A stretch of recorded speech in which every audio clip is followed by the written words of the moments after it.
Okay, that seems to have worked.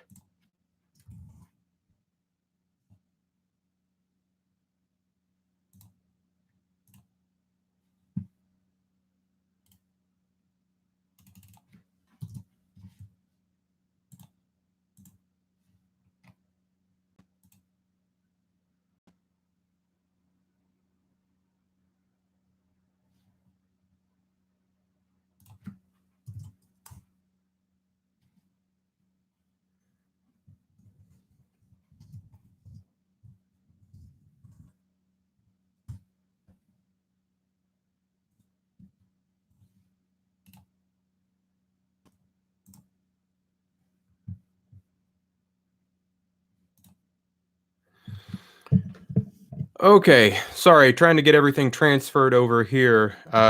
Something went wrong with the old live stream. Is the audio okay? Can you all actually hear me?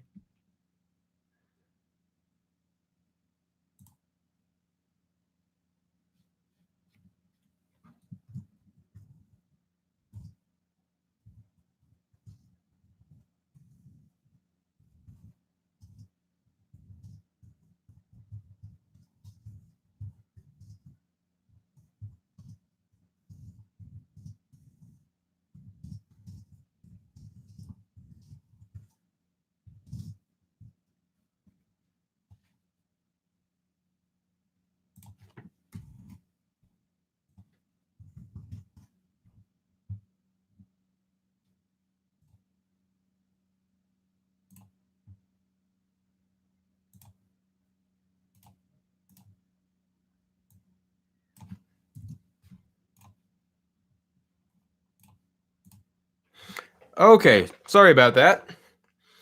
So, hopefully, at this point, everyone who's bothered to be here has already seen the my previous video where I talked about Giga reeds and this instrument, the GigaRackett.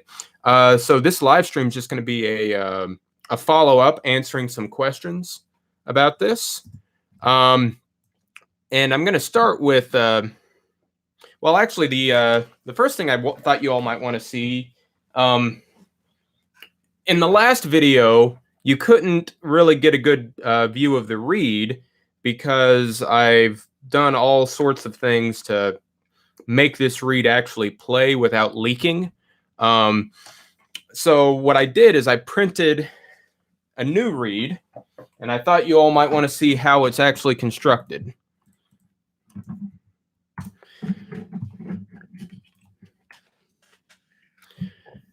I own a bass. I do not play a bass. I mean, you know, anyone can pluck a few notes, and that's pretty much where I'm at.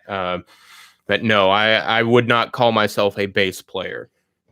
Anyway, so the reeds the reed when it comes off the printer looks like this. It's in two halves, and you know, kind of goes together like that. It's the same general model as my non-playing Giga reed, except I took off the wires and all this aesthetics decoration, you know, like the thread, and instead I replaced it with a socket to go onto a PVC pipe, just like that. Oh wow, this color. Sorry, I should have printed a different color reed. It's a little hard to see here. I'll hold it in front of my face. You can see the reed better, and you don't have to look at my face as much. Everyone wins.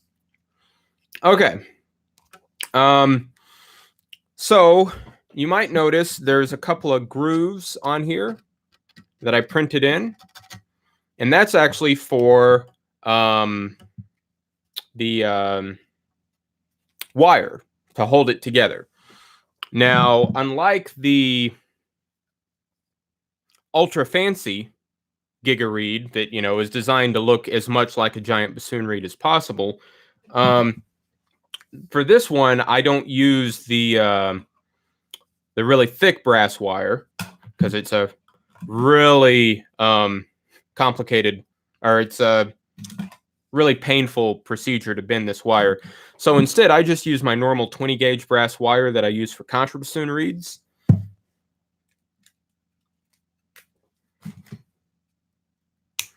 Except instead of doubling up, you actually quintuple it up. I'm not going to do all of these, but just so you all get an idea. So wrap all of this around.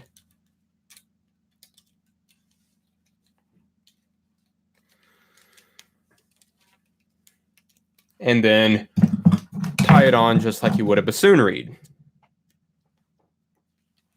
Well, so all of those years of muscle memory that I have for bassoon reed making don't really work when you're making something this big.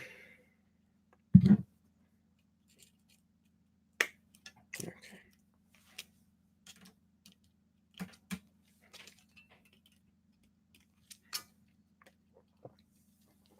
Sorry, it would help if I actually raise that up so you can see it. And this version's messy. That was probably really loud. Sorry about that. So you would do that 4 more times, get this tied together, and then what I found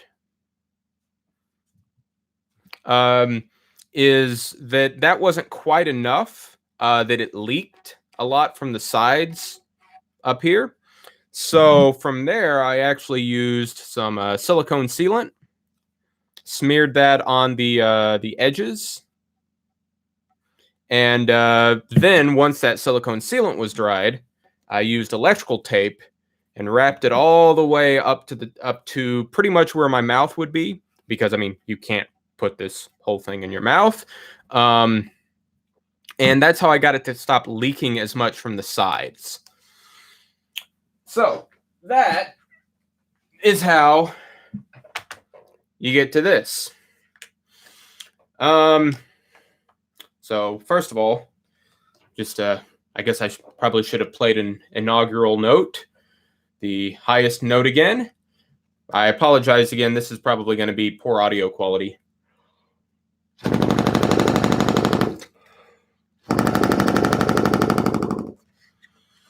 And that is a G-1. Okay. So now that you all have gotten a better look at the reed, yeah, the least low note, I thought I'd just answer kind of a few basic questions that ended up on the comments to my last video. Hold on. Sorry. I just realized that my old live stream is still active. I'm going to remove it.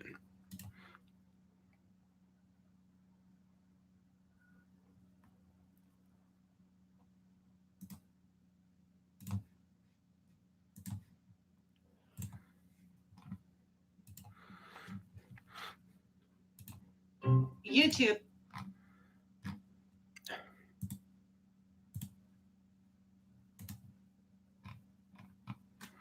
Okay. So one question from the famous KOR, and I'm going to use his initials because so I don't mispronounce his name, but had to do with the cost of the Giga reed, or of the GigaRackett, and it actually wasn't that bad, because all of this is readily available: PVC pipe, PVC fittings, rubber stoppers, elbows. The only custom stuff on this is the reed itself and the 3 plates that hold it all together.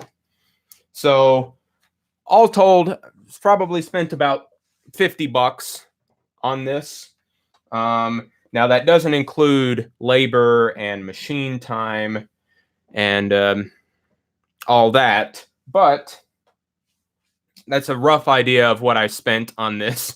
It was not the reason I was willing to do something this silly is because it wasn't expensive. It didn't take a lot of time. It wasn't computationally intensive. Otherwise, it would have been a pretty big inefficient use of my time. Let's see. There was another question that I saw here that I definitely wanted to ask or answer.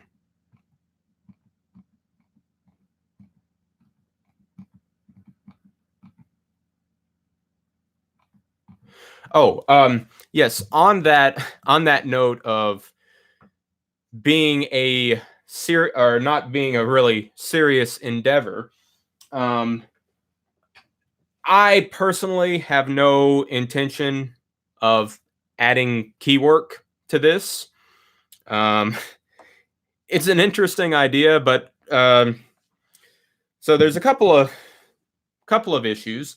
One is that keywork means that you need to change notes, or that you want to be able to change notes quickly. However, with the GigaRackett, you can really only sustain a note for a second or two because of how large the reed is. And if you change notes too quickly, you're not getting any perception. You're not really getting any perception of pitch at all, right? I mean, if the highest note is 12 hertz and you're moving or you're playing, like 16th notes at a decent speed, each note's only going to get like 3 cycles and you're not really going to hear much. Like here, this is what a half-step trill sounds like on this thing.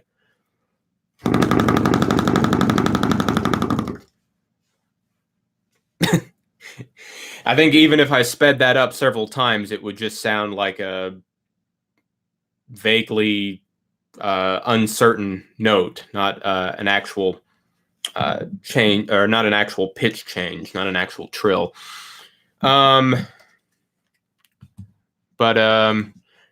now one thing someone did bring up is the possibility of releasing the dimensions I used and the STL files for the reed and the plates. And that's definitely something I'd like to do. I do, however, before I do that, I want to tweak a few things on the reed model, because I want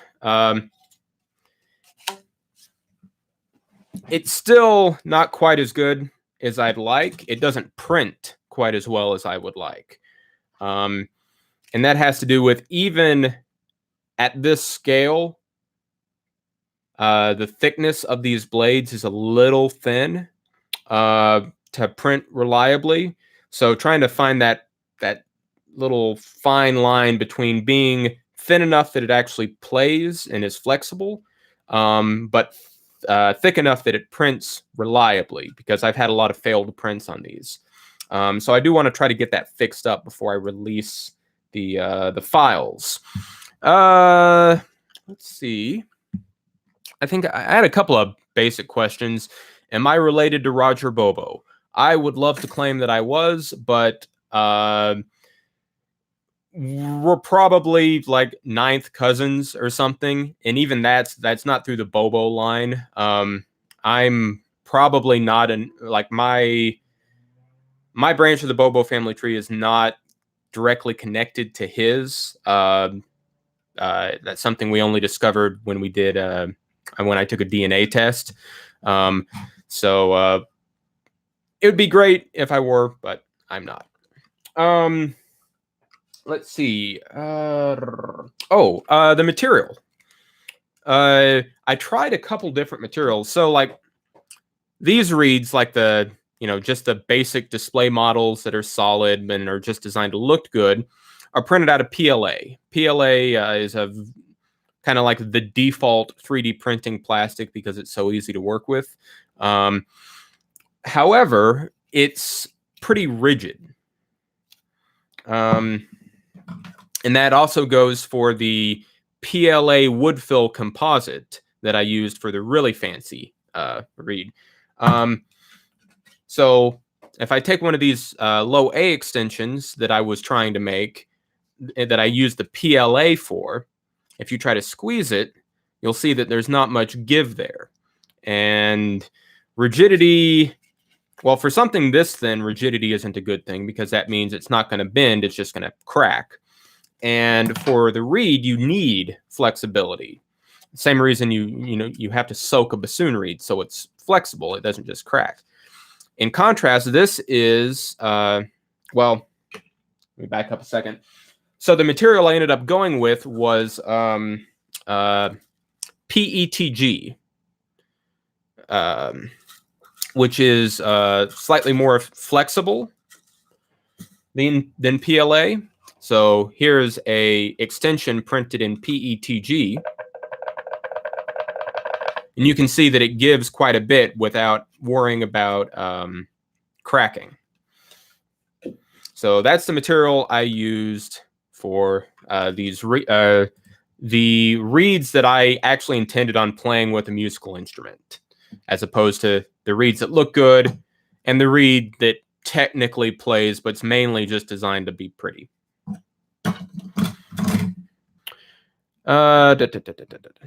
So let me look over here.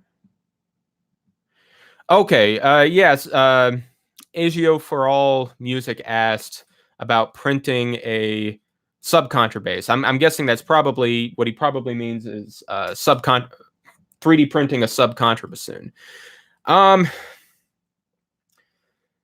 The real reason that this is going to be kind of a, it's kind of hard to talk about these things without being a parody of myself, but for me, the GigaRackett is a fun lark. And I don't really care what it sounds like. I don't really care what the tone quality is. I don't care if it's reproducible, really. I just wanted to see if I could make a reed or make that giant reed play with an instrument. The subcontrabassoon I am taking very seriously. It's not a joke project for me. It is, something I think about every day. And with that in mind, I do want to do it as well as I can. And there are still very real limitations to 3D printing. You can't get as smooth a surface finish as you can with traditional machining. You can't get the sort of strength you would want. If you're going to be drilling holes into the material to add key posts, getting the extra strength you need, I just don't. I don't see it as. My concern would be that if I do the subcontrabassoon kind of halfway, kind of just get something done as fast as I can, that the end result isn't going to be very good, and it could actually undermine what I'm hoping is going to be, a actually viable musical instrument, as opposed to this thing, which I don't consider a viable musical instrument for other reasons than the range, I should say. I took a lot of shortcuts on the GigaRackett. For example, you might notice all these tone holes are the same diameter as the bore. That's something you don't see on woodwind on real woodwind instruments. It does massively simplify the calculations, but if you're actually concerned about tone quality, which once again, not concerned with tone quality on the GigaRackett, am concerned with tone quality on the sub-contrabassoon, this isn't something you would do. Okay. Let's see. What else do we have? If you do have any pressing questions, or if there's anything anything haven't covered that you think I should, go ahead and let me know.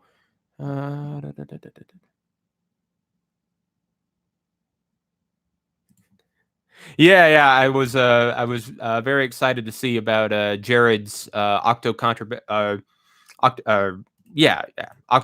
clarinet project. It's a very exciting time for the subcontrabass woodwinds, or the subcontrabass woodwinds that actually have a chance at being useful. And when I talk about that, some of you may have heard of the hyperbass flute, which is a flute that plays in this 32-foot register down to C0. And the thing is, the low flutes, even like bass flute, contrabass flute, as you get lower, they're just not very efficient as far as air quantity of air to the volume that's produced. It's fun, but I don't really see the hyperbass flute as being a useful ensemble instrument, whereas the subcontrabassoon and a octo contrabass clarinet, I do think have potential there. Okay. Someone asked, Skyrim Bonehawk. I always love YouTube names. Asked what it feels like to play these really low notes, and it kind of feels like if any of you have played contrabassoon for the first time, you know that the first time you play it, it feels crazy. It feels like your whole face is vibrating and you can't focus on the music. But eventually you get used to it and you don't even notice it anymore. But with the GigaRackett, because you're going down 2 extra octaves below, the contrabassoon, I start to experience that again. So if I play the low E,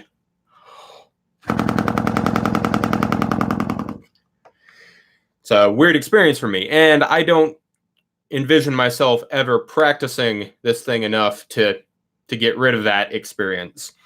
One interesting thing is that on the lowest notes, like the G -2 down there, you can actually play it softly, or if you play it normally, so many of the overtones are below, the audibility threshold, or at the range where even if you can hear them, they're not very, your ears aren't very sensitive to them. You can get to the point where, like, normally I don't like the expression, it's so low you don't hear it, you feel it, because generally speaking, you are hearing it. There's enough overtones that you're hearing it. You might be feeling it as well. But down here, that's actually kind of the case. So like if I play this low G as softly as I can,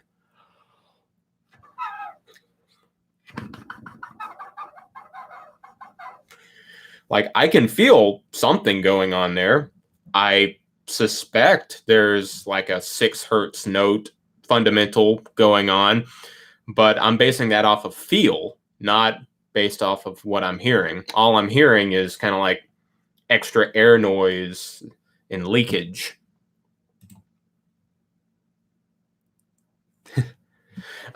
Someone asked if I intend on making extensions for the GigaRackett.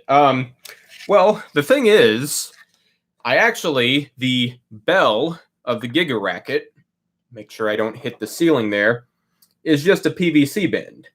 So it's really easy to just take an extra piece of PVC and stick it in there.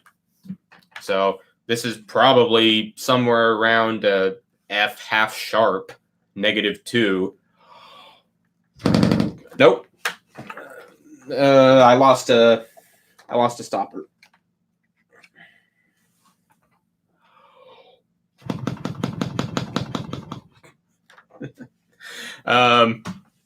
But I mean, at this point, when you're that low, you might as well just make a metronome. I don't know. Who knows? Crazier things have happened than composers actually writing for this thing. A couple people mentioned the idea of kind of blurring the lines between a note and rhythm, and saying that, you know, it's really more of a percussion instrument. And as an orchestra musician, it made me laugh thinking of some composer writing for GigaRackett, but putting it in the percussion section, the same way that, you know, a lot of times composers write for like slide whistle or mouth siren, or even things like ocarinas and harmonicas, where they're not actually wanting melodies, they just want noise, so they just give it to the percussion section. And just the look on some poor percussionist's face when they get asked to play this. I wouldn't suggest that, by the way. It was a funny thought to me. Oh, okay, yeah, this was actually something I wanted to talk about. Pucalo asked, can you add an octave key to play overtones on the GigaRackett?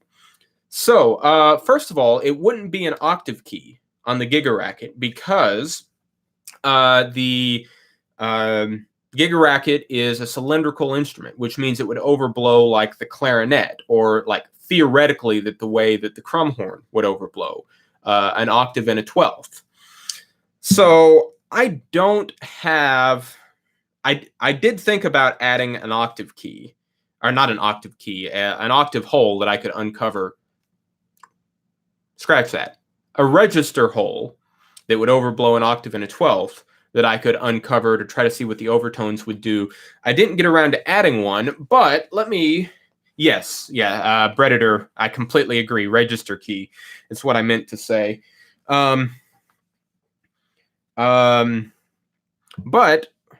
let's see if we can make a makeshift, turn this highest tone hole into a makeshift register key and see what that does. Now, I haven't been able to overblow without a register key. Not saying it's not possible, but I certainly haven't. So, like, if I try...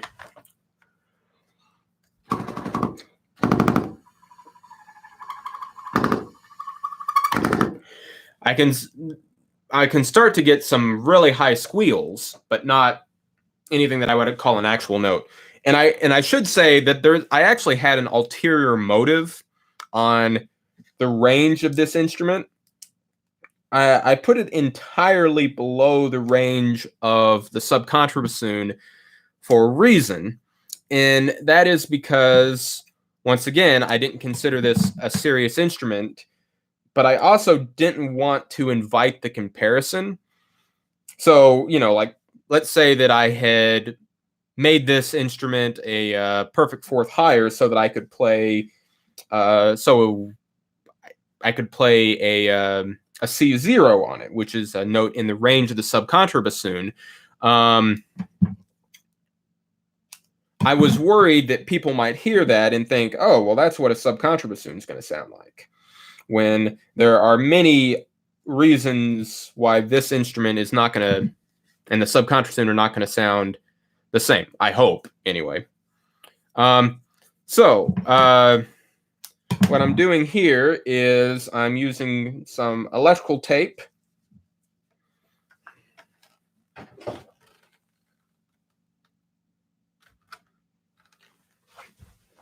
to make this tone hole smaller, and I'm going to see if this uppermost tone hole can function like an octave key. I'm sorry, I keep saying that. I'm not a clarinet player, so my first thought is octave key. No, it's a register key.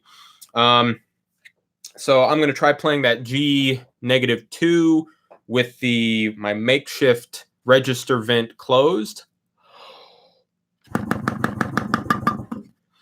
And now let's open it and see if I get an octave and a fifth higher.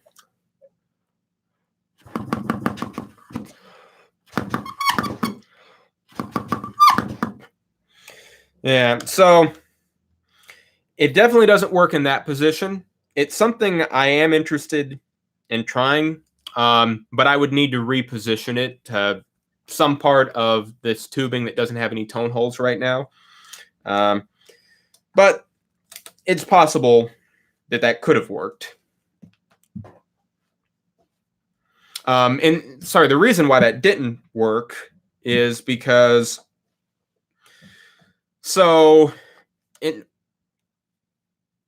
okay. Wait a minute. There's another option here.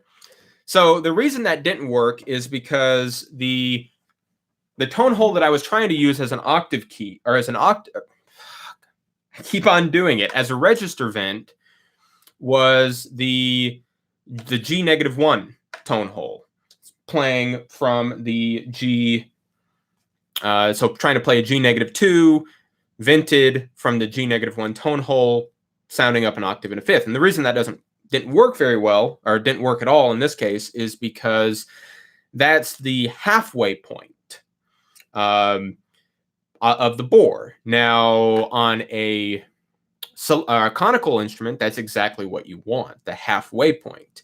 But on a cylindrical bored instrument, you want the 1/3 point, because that is where, because you're not looking for the second harmonic, you're looking for the third harmonic, that octave and a fifth, because the second harmonic is heavily suppressed. But there's another option, and that is, now the problem is I don't have any tone holes at the 1/3 position. But there's another option, and that is putting a vent at the 2/3 position. And I'm just kind of wing it and say that the 2/3 position, I could, open up a spreadsheet and try to calculate it, but I'm just going to guess that the 2/3 position, 2/3 nodal point, is somewhere around this tone hole, and see if that works.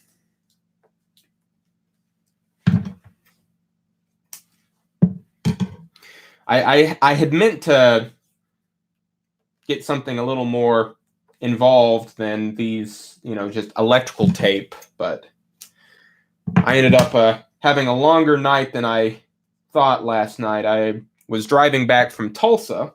We're rehearsing, the Tulsa Symphony is playing John Williams' music, the whole score to Home Alone. And I was driving back, and there was it's Oklahoma, so there's tornadoes and all sorts of craziness, and ended up having to drive 45 miles an hour the whole way back.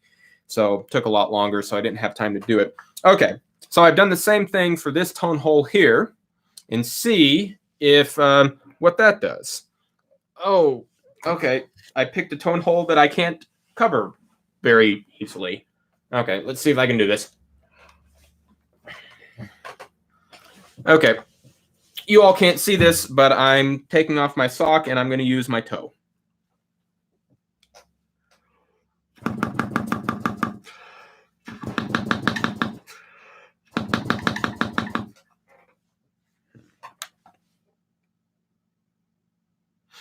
Yeah, so it's not really working. So there's a couple of options here. It could just still not be in a good position. It could also be a bad size. So I'll look into this when I have a little more time to do some calculation and some printing or manufacturing, and see if I can do that, because it would be interesting to see what the higher harmonics of this thing sound like. How long is the tubing spread out? Let me actually, I have a spreadsheet somewhere.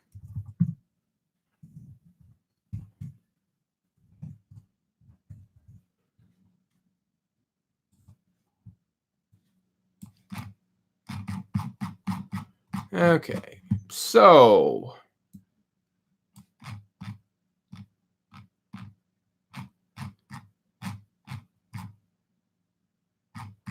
where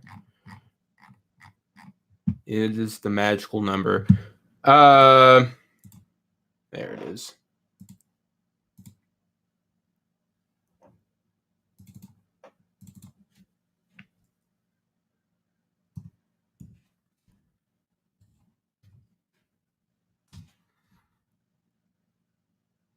Okay, so the actual tubing is just at 13 meters, a little bit shorter, which if you use the nonsense system that we have in the United States,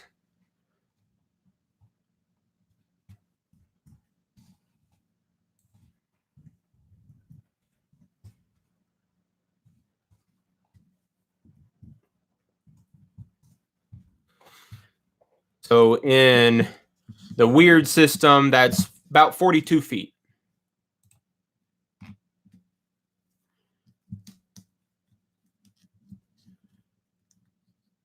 And so that's actually about the same length as the sub-contrabassoon will be.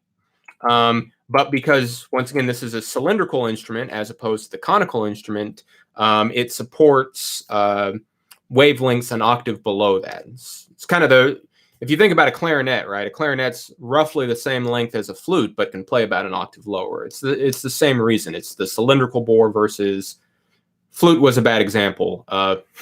Flute's a cylinder, but it's overblows at the octave for other reasons. But compare the clarinet to the oboe. The clarinet can play about an octave lower, even though they're about the same length. This has about the same length of tubing as a sub-contrabassoon, but is an octave lower. Oh, why do I have the bass? Well, a friend of mine didn't want it anymore. And am I going to say no to a bass? No. I mean, I goof around on it. I enjoy it, and that's good enough reason for me. No, sorry, I'm not going to give it away. Could you make a super piccolo racket? That's kind of a perverse thought. So the whole idea of the racket is that you're trying to make something as short as possible in order to get a low note out of it. So if you're trying to make something very high pitched with 9 parallel bores and a cylindrical bore so that it's an octave lower, you'd end up with something literally like that big. And you'd probably end up with a minuscule bore diameter in order to make it work. I have suspicions that it would not work. I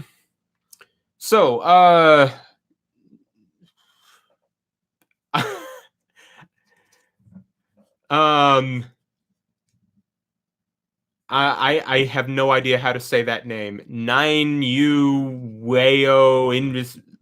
I'm sorry.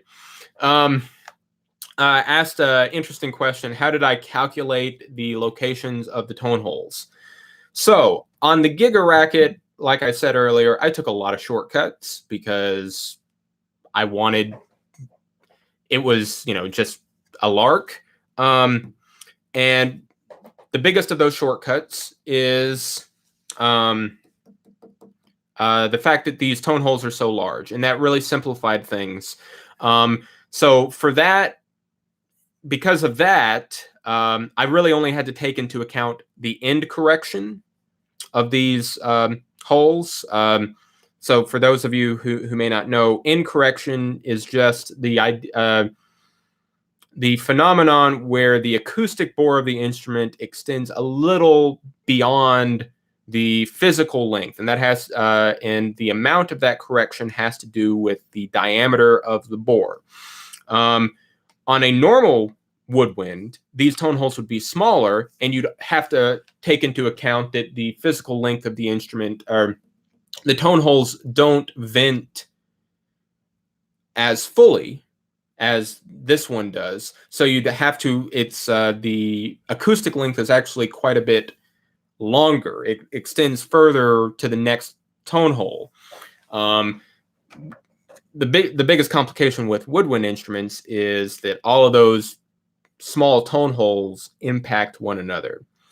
So, long story short, for this thing, I didn't have to do all of that because, well, one, well, sorry, let me back up. Sorry, let me gather my thoughts for a second. I don't live stream very often.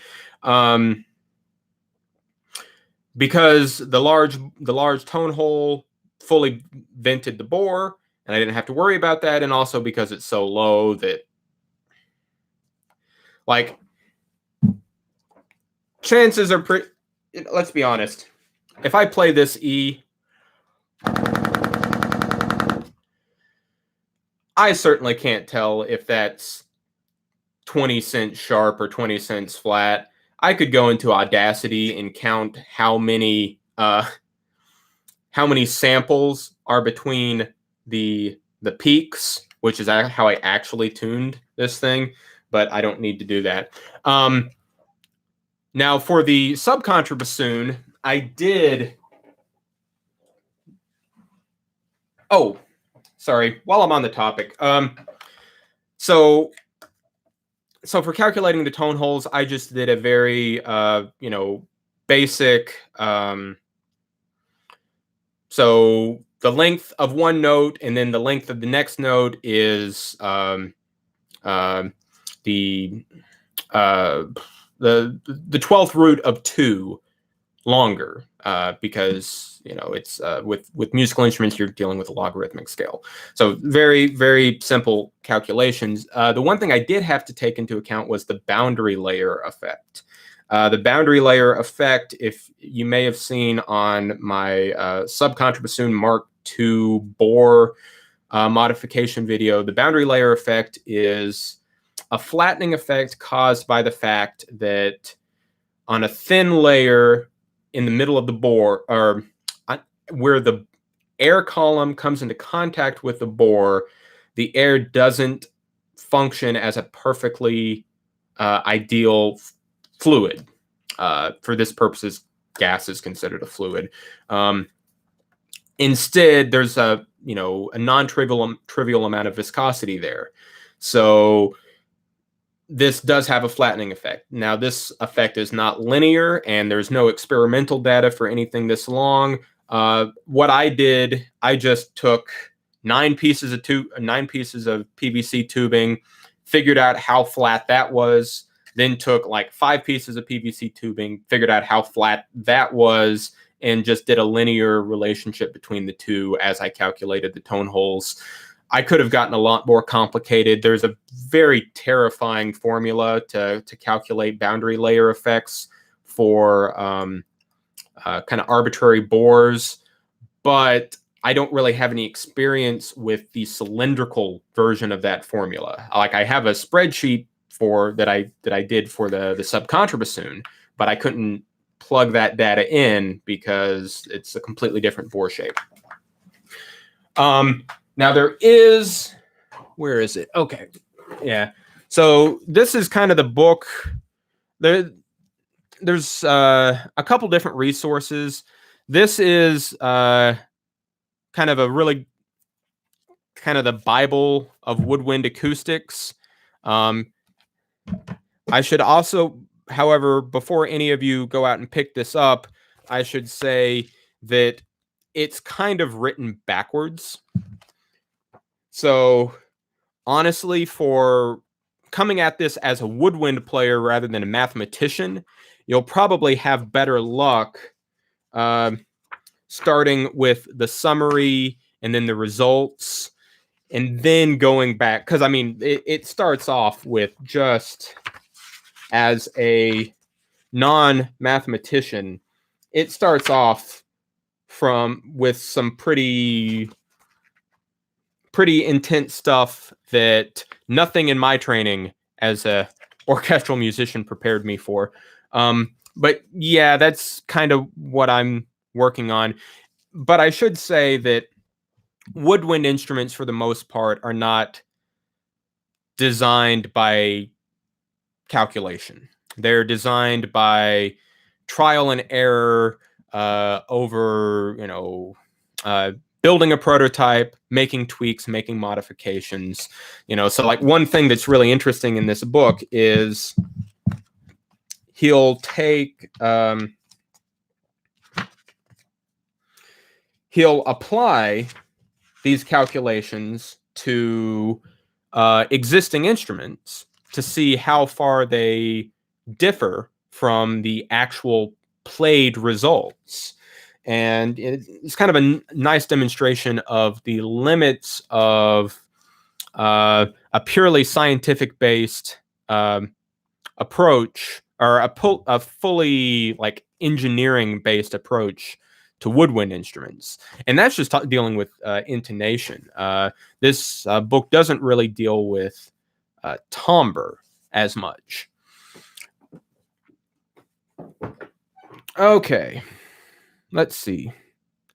An around the neck bassoon. Is that like a sousaphone bassoon? Okay. Violent Tomato asks if I will write a song for the entire Double Reed family. I am not a composer. There's a reason why all of my compositions that I've released on my channel have been obvious joke compositions, like the GigaRackett Contrabassoon duet and the Contrabassoon Garkline recorder duet and the Grandement Local, or however you pronounce that, for unaccompanied contrabassoon, which was just me playing a low A for 2 minutes and 15 seconds while circular breathing. So kind of getting back, someone asked when the subcontrabassoon will be done. Kind of getting back to what I was talking about earlier.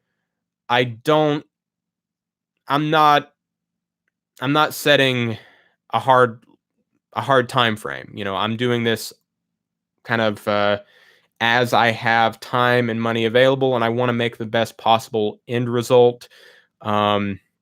So the answer is probably, annoyingly, the subcontrabassoon will be done when I think it's ready. And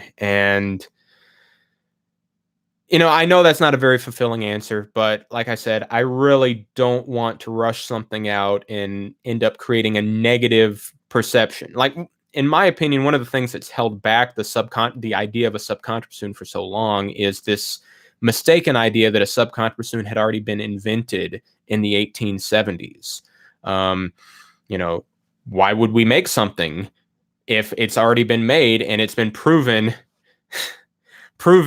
not to work? Now, of course, it has never been made, but even just that idea can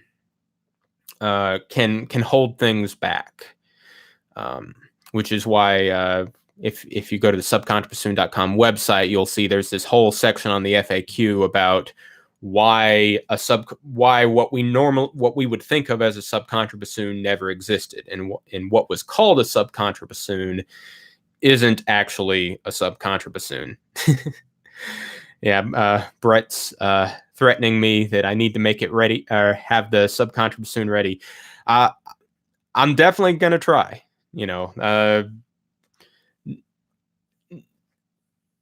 The fact that the subcontrabassoon is taking a little while is not a reflection off of me not trying. So let's say, sorry, I've kind of gotten off of the topic a little bit. So if anyone has any other questions about the GigaRackett, I do see one. Is the GigaRackett like the Hyper Octave subcontrabassoon you made on April Fools? Well, it does actually have the same range down to G-2. The big difference is this thing I made for like $50 and like half a day's work, as opposed to the Hyperocto sub Contrabassoon, which would be a massive undertaking, which would completely derail and delay the sub Contrabassoon project, which is what I'm actually focused on. Make a massive bell for the GigaRackett. Well, the thing is, if you look at Renaissance rackets, they don't actually have a bell, or they don't actually have a noticeable bell. In fact, sometimes they just have they don't even they just have a tone hole at the towards the end that functions as a bell. Sometimes there's like 4 holes for the last tone hole. So I don't think a bell would be. I think the main purpose to having a giant bell would be, look at that, that looks cool. Which on this thing, that might be a good enough reason to try it. But I don't think it would make an actual appreciable difference in the tone quality of this instrument. Multiphonics possible on the GigaRackett. I haven't experimented with that, but I strongly suspect not, for one very good reason. Once again, these tone holes are gigantic. And if you've ever tried to play multiphonics on bassoon versus playing multiphonics on saxophone, you know that multiphonics are much easier on bassoon. All of those, all of the bassoon tone holes, which are small relative to the bore, they're long, sometimes they're angled. They're perfect for supporting these kind of disturbed multiphonic, or supporting these kind of confused multiphonics, whereas saxophone, the larger tone holes don't really make that very easy. So for example, on the GigaRackett, when I play like G, like the highest note, I don't open up all the holes. I just open up the tone hole for G. In that respect, it's a lot like a reed contrabass, or you only open one tone hole, and because of that, you don't really have any fingering flexibility to do multiphonics. Is there tenoroon? Yes, absolutely. Yeah, and like I'm sorry, I don't know if that's Lewis or Louis. Brett did some videos on one. He had a tenoroon for a while. Tenoroons. They're, for those of you who don't know, they're pitched a fourth above the bassoon. They're mainly used as tools for young kids to start on bassoon, but it's a shame someone hasn't gone in and made a, I feel like there's some potential there for, if someone actually took it seriously and made reed design or reed specifically for it. Okay, voice growl. I don't think so. So the problem is there's like no overlap between vocal range and this instrument. It's kind of a exaggerated problem from the contrabassoon. So if you try to do anything like growl or sing at the same time, you're not going to get the interaction between the two, which is where that the two effects, which is where that that composite effect comes from. So it's just going to sound like someone singing and someone playing this. Oh, okay, except for I apparently can't do it.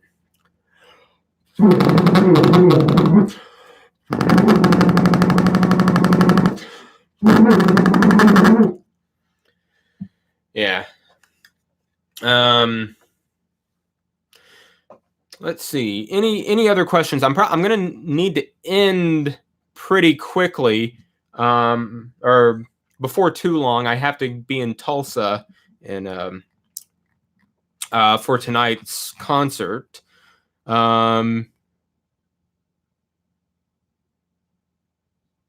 Have I ever played? Play the bass, please. You really gonna make me do this? Okay, not make me.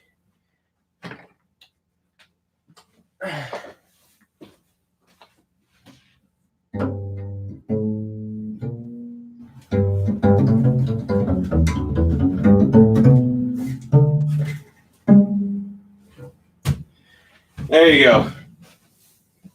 I played something. You probably couldn't hear it because it's too far away, and I don't have pizzicato calluses, and I'm even worse with a bow. No, I'm not going to dance. Sorry. Okay. So I think I've hit on most of the important questions I wanted to hit on. Let me run through the comments on the last video one more time to see if there's anything I skipped. But if you have any last questions, go ahead and add them in chat. So what does it feel like? How did I tune it? I think I talked about that a little bit. No tuner will pick this up. I actually just used Audacity and just selected one wavelength, figured out how many samples that was, and did the math. I want a GigaRackett for Christmas. Yeah, but like I said at the beginning of the video, not everyone may have been here. I definitely am interested in making the dimensions that I used for this and the 3D models for the reed and the plates available. I just want to do a few more tweaks. Who wants to hear an etude played on GigaRackett? I'd need to find an etude where I only play 2 notes at a time and no note lasts for more than a second. So if any of you know of an etude like that, maybe I could make it work.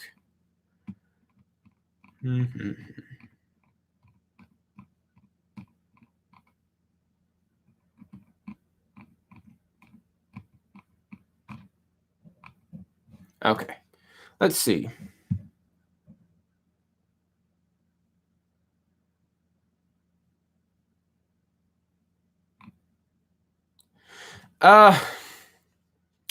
Cylindrical bore. So the long story, or the shortest version I know of, is that cylindrical bores. Well, here, hold on a second.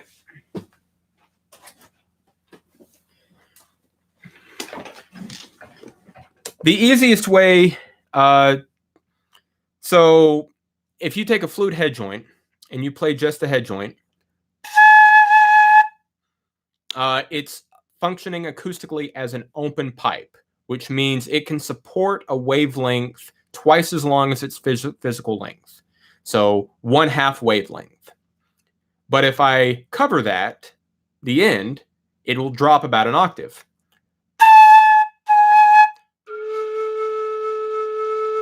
And by stopping it at the end, I've essentially given the bore the opportunity to double back on itself, so it can support a wavelength 4 times as long as the physical length.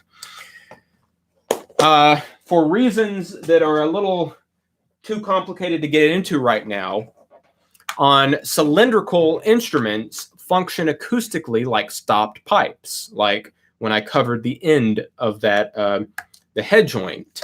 And that has to do with the fact that as the reed is closing, you're actually technically stopping it periodically, momentarily.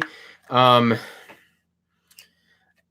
don't deal with cylindrical bores as much, so I might not be explaining this well or as accurately as I could. I'd encourage you all to find better sources on all of this. But it does, the end result is it does function acoustically like a stopped pipe. Actually, back to the flute head joint, it even when you cover the end, you even get the same overtone series. So you no longer get the octave overtone.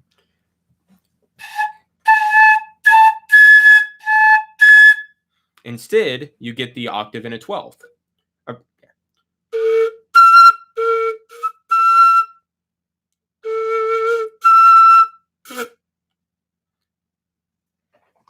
So kind of just an easier way to demonstrate the difference between the overtone series or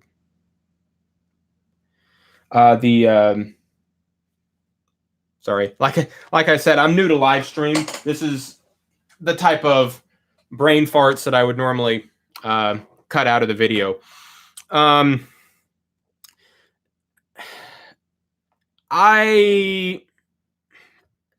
Decker, I think I know some of the answer to that, but I'm going to encourage you to look up someone else who's answered that question about horn stopping, because I am not 100% confident that my answer would be correct, and I don't want to mislead anybody. Okay, well, do I like Toy Story? Sure. Why? Do I have something in the background that makes people is Toy Story related? Yeah, I like Toy Story.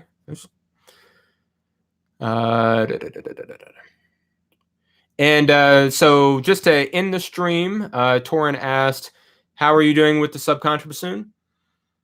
It's going slowly, but it's going. You know, in my line of work, you either end up, it's sporadic, you know, where like for the past 9 weeks, I've had a concert every weekend, which is great for the wallet, but not good for free time, especially when I'm spending like 30 hours a week driving back and forth. There are other weeks where I have more free time, but maybe the